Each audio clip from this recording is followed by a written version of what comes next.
ఈ మధ్య పదే పదే ఒకదాని తర్వాత మరొకటి భారత్‌కు షాకులిచ్చిన అమెరికా చాబహార్ పోర్ట్ విషయంలోనూ మరో పెద్ద షాకే ఇచ్చింది. అంతర్జాతీయ ఉత్తర దక్షిణ రవాణా corridor Bharat, Iran, Russia, Europe మధ్య సరుకుల రవాణాను వేగవంతం చేస్తోంది. అమెరికా తీసుకున్న తాజా నిర్ణయం భారత్‌కు వ్యూహాత్మకంగా కీలకమైన ఇరాన్ చాబహార్ పోర్టు భవిష్యత్తును అనిశ్చితిలోకి నెట్టింది. 2018లో అప్పటి అమెరికా ప్రభుత్వం విధించిన ఆంక్షల నుంచి చాబహార్ ప్రాజెక్టుకు ఇచ్చిన మినహాయింపును ఇప్పుడు రద్దు చేస్తున్నట్లు ప్రకటించింది. ఈ నిర్ణయం సెప్టెంబర్ 29, 2025 నుంచి అమల్లోకి రాబోతోంది. ఈ పరిణామం భారత్కు ఆర్థిక, రాజకీయ, వ్యూహాత్మక పరంగా కఠిన సవాళ్లను తెచ్చిపెట్టనుంది. చాబహార్ పోర్టు భారత్కు చాలా కీలకమైనదిగా చెప్పాలి. చాబహార్ పోర్టు భారతదేశానికి, ఆఫ్ఘనిస్తాన్, మధ్య ఆసియా దేశాలకు నేరుగా సరుకుల రవాణాకు ఒక ముఖ్యమైన మార్గం. ముఖ్యంగా ఇది పాకిస్తాన్ను తప్పించి వాణిజ్య సంబంధాలను విస్తరించుకోవడానికి భారత్కు ఒక అవకాశం కల్పిస్తోంది. ఇది చైనా, పాకిస్తాన్ ఆర్థిక కారిడార్లో భాగమైన పాకిస్తాన్లోని గ్వాదర్ పోర్టుకు ఒక ప్రధాన పోటీగా నిలుస్తోంది. దీంతో భారత్, ఇరాన్ రెండింటికి ఇది ఒక వ్యూహాత్మక ప్రాజెక్టుగా మారింది. భారత పెట్టుబడులకు ముప్పు విషయానికొస్తే చాబహార్ పోర్టులో భారత్ ఇప్పటి వరకు సుమారు $120 మిలియన్ల మేర ప్రత్యక్ష పెట్టుబడులు పెట్టింది. అదనంగా $250 మిలియన్ ఆర్థిక సాయం అందించింది. ఈ ప్రాజెక్ట్ నిర్వహణ కోసం ఇండియా ఫోర్బ్స్ గ్లోబల్ లిమిటెడ్ అనే ప్రత్యేక సంస్థను కూడా ఏర్పాటు చేసింది. అయితే అమెరికా ఆంక్షలు అమల్లోకి వస్తే ఈ పెట్టుబడులు ఆగిపోయే ప్రమాదం ఉంది. ప్రాజెక్టులో భాగస్వాములైన భారతీయ కంపెనీలు అమెరికా ఆర్థిక ఆంక్షలకు గురయ్యే అవకాశం ఉంది. చాబహార్ పోర్టు అంతర్జాతీయ ఉత్తర దక్షిణ రవాణా కారిడార్లో ఒక కీలక భాగం. ఈ corridor Bharat, Iran, Russia, Europe మధ్య సరుకుల రవాణాను వేగవంతం చేస్తోంది. అమెరికా ఆంక్షల కారణంగా ఈ ప్రాజెక్ట్ ఆలస్యం అయితే భారత్కు వాణిజ్యపరంగా భారీ నష్టాలు సంభవించవచ్చు. ఇరాన్, భారత్ సంబంధాలపై ప్రభావం గతేడాది భారత్, ఇరాన్ కలిసి చబహార్ పోర్టు నిర్వహణ కోసం 10 ఏళ్ల దీర్ఘకాలిక ఒప్పందం కుదుర్చుకున్నాయి. ఈ ప్రాజెక్ట్ నుంచి భారత్ వెనక్కి తగ్గాల్సి వస్తే ఇరాన్తో ఉన్న ద్వైపాక్షిక సంబంధాలు దెబ్బతినే ప్రమాదం ఉంది. మరోవైపు చైనా, పాకిస్తాన్ తమ ప్రాంతీయ ఆధిపత్యాన్ని బలోపేతం చేసుకునే అవకాశం కూడా ఉంది. ఇది ఆసియాలో భౌగోళిక, రాజకీయ సమతుల్యతను ప్రభావితం చేయవచ్చు. విశ్లేషకుల అభిప్రాయం అమెరికా ఈ నిర్ణయం భారత్పై ఒక రకమైన శిక్షాత్మక చర్యగా విశ్లేషకులు చెబుతున్నారు. భారత్ ఇటీవల ఇరాన్తో ఆర్థిక, వాణిజ్య సంబంధాలను బలోపేతం చేసుకునడమే దీనికి కారణమని అంటున్నారు. ఈ పరిణామంతో రాబోయే రోజుల్లో పశ్చిమాసియాలో భారత్కు కొత్త సవాళ్లు ఎదురయ్యే అవకాశం కూడా ఉంది. మొత్తంగా అమెరికా ఆంక్షలు చబహార్ ప్రాజెక్టు భవిష్యత్తును అనిశ్చితిలోకి నెట్టాయి. భారత్ ఇప్పుడు తన ఆర్థిక ప్రయోజనాలు, వ్యూహాత్మక అవసరాలు, అంతర్జాతీయ ఒత్తిడిల మధ్య సవాళ్లను ఎదుర్కోవాల్సి ఉంటుంది. మరోవైపు తనకు నోబెల్ శాంతి బహుమతి ఇవ్వాల్సిందేనని పట్టుబడుతున్నారు ట్రంప్.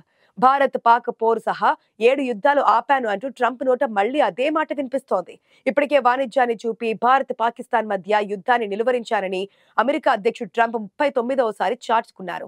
ప్రపంచ వేదికపై గతంలో అమెరికా ఎన్నడూ పొందని గౌరవాన్ని ఇప్పుడు పొందే విధంగా తను వ్యవహరిస్తున్నారన్నారు. మనం శాంతి ఒప్పందాలను కుదుర్చుకుంటూ వస్తున్నాం.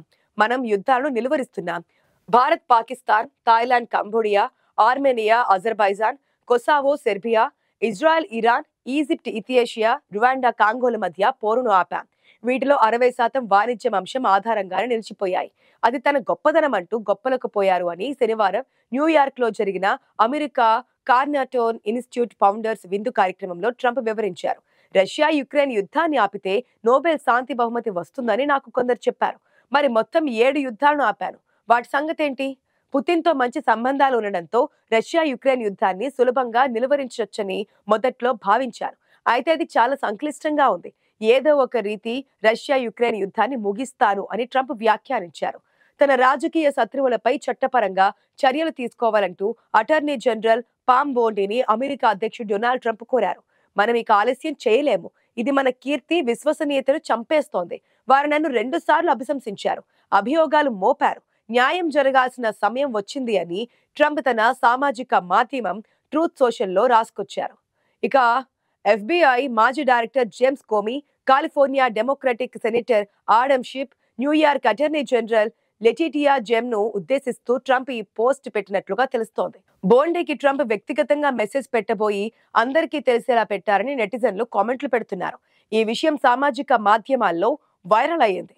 మన విషయానికొస్తే చాబహార్ పోర్టుపై ఆంక్షల విషయం భారత్కు అమెరికా నుంచి మరో భారీ ఎదురుదెబ్బగా మిగిలిపోనుంది. ఇరాన్లోని చబహార్ పోర్టు నిర్వాహకులపై సెప్టెంబర్ చివరి నుంచి ఆంక్షలు అమల్లోకి రాబోతున్నాయి. ఈ వ్యూహాత్మక పోర్టులో భారత్ కూడా ఒక టెర్మినల్ నిర్మిస్తోంది. వాణిజ్య సంబంధాల బలోపేతం దిశగా ఇరాన్ దక్షిణ తీర ప్రాంతాల్లోని సిస్తాన్, బలూచిస్తాన్ ప్రావిన్స్ లో ఉన్న చబహార్ ఓడరేవును భారత్, ఇరాన్ సంయుక్తంగా అభివృద్ధి చేస్తున్నాయి. అమెరికా విధానాల కారణంగా చైనాకు లాభం చేకూరుతుందని, అందుకు భారత్ మూల్యం చెల్లించాల్సి వస్తుందని అంటున్నారు నిపుణులు. చబహార్లో పరుల కోసం 2018లో ఇచ్చిన మినహాయింపులను ఉపసంహరించుకోవడం ఇరాన్ను ఏకాకిని చేసే అధ్యక్షుడు డొనాల్డ్ ట్రంప్ వ్యూహంలో భాగంగా ఉంది. ఈ నిర్ణయం భారత్కు భారీ ఎదురుదెబ్బ కావచ్చు. ఎందుకంటే భారత్ ఇప్పటికే ఈ ప్రాజెక్టులో వందల కోట్ల రూపాయలు పెట్టుబడులు పెట్టింది. దీనిని కనెక్టివిటీ డిప్లొమసీలో కీలకంగా మన దేశం భావిస్తోంది. 2024 మే 13న ఈ పోర్టు నిర్వహణకు సంబంధించిన 10 ఏళ్ల ఒప్పందంపై భారత్ సంతకం చేసింది. ఇది మధ్య ఆసియా దేశాలతో వాణిజ్యాభివృద్ధికి తోడ్పడుతోంది. భారత్ విదేశాల్లో పోర్టు నిర్వహణ బాధ్యతలు తీసుకోవడం ఇదే మొదటిసారి. కేవలం మాట పట్టింపులతో మన దేశాన్ని అల్లకల్లోలం చేసేలా వ్యవహరిస్తున్న డొనాల్డ్ ట్రంప్ మరో 3 ఏళ్ల పాటు మాత్రమే అధికారంలో ఉంటారు. ఆ తర్వాత వచ్చే అధ్యక్షుడెవరో కానీ ఇంతలా మన దేశాన్ని వెంటాడి వేటాడినట్లుగా వ్యవహరిస్తారని అనుకోలేము. ట్రంప్ లో జాతీయాహంకారం నిలువెల్లా కనిపిస్తోంది. ఒకవైపు మోదీ స్నేహితుడని అంటూనే మనపై నానా రకాలుగా చర్యలు తీసుకుంటున్నారు. ఇప్పటికే ఇరాన్ అణు కార్యక్రమాలపై అమెరికా ఆంక్షల కారణంగా పోర్టు పనులు ఆలస్యమయ్యాయి. ఇప్పటి వరకు 2023లో చాబహార్ పోర్టు ద్వారా భారత్ 20,000 టన్నుల గోధుమలను ఆఫ్ఘన్ కు పంపించింది. 2021లో ఈ పోర్టు ద్వారా ఇరాన్ కు పర్యావరణ అనుకూలమైన పురుగుల మందులు సరఫరా అయ్యాయి. తాజాగా ట్రంప్ తీసుకున్న నిర్ణయంతో ఈ మినహాయింపులు రద్దవుతాయి. 2003లో ఇరాన్, భారత్ మధ్య పోర్టు అభివృద్ధికి అంగీకారం కుదిరింది. 2016లో భారత ప్రధాని మోదీ ఇరాన్లో పర్యటించారు. అదే ఏడాది ఈ ఒప్పందం ఆమోదం కూడా పొందింది. 2019లో తొలిసారి పాకిస్తాన్ దాటుకొని ఆఫ్ఘనిస్తాన్ నుంచి వస్తువులు భారత్ కు చేరాయి.